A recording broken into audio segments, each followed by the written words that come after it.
Hey guys, Rob Adams here for Shutter Mag. Thanks so much for reading my article this month on the drone regs.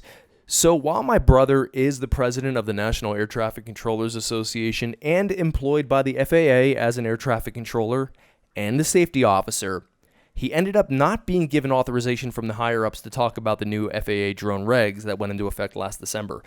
So there went the interview that I was planning for this article. I published this video just hours before the magazine went live because I was trying my damnedest to get him on a Skype call to get some quotes and clarification on the dreaded Section 333 exemption that I've been telling you about. That said, I thought this would be a good opportunity to point out to you on the FAA website where that all-important Section 333 regulation comes into play.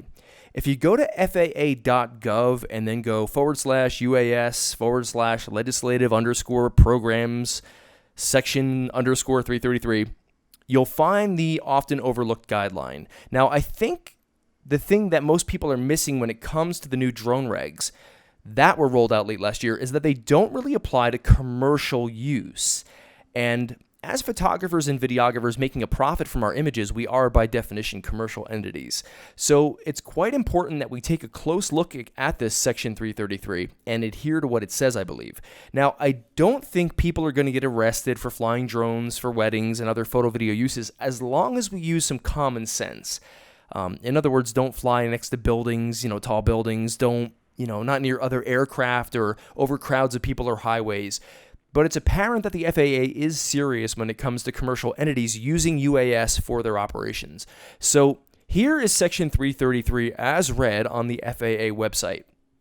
By law, any aircraft operation in the national airspace requires a certificated and registered aircraft, a licensed pilot, and operational approval. Section 333 of the FAA Modernization and Reform Act of 2012 grants the Secretary of Transportation the authority to determine whether an airworthiness certificate is required for a UAS to operate safely in the national airspace system. This authority is being leveraged to grant case-by-case authorization for certain unmanned aircraft to perform commercial operations prior to the finalization of the small UAS rule. These are the drone regs we're talking about, which will be the primary method for authorizing small UAS operations once it's complete.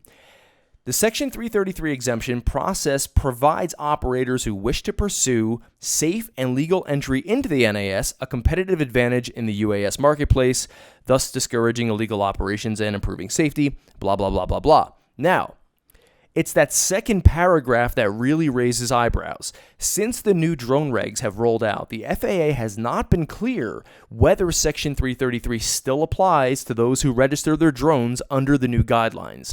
But what makes it questionable is that if you read the new drone regulations on that part of the website, it states clearly, owners must register their UAS by paper if it meets the following guidelines. Your aircraft is used for commercial purposes, your aircraft is used other than for hobby and recreation, and then, of course, greater than 55 pounds, and you intend to operate your aircraft outside the U.S.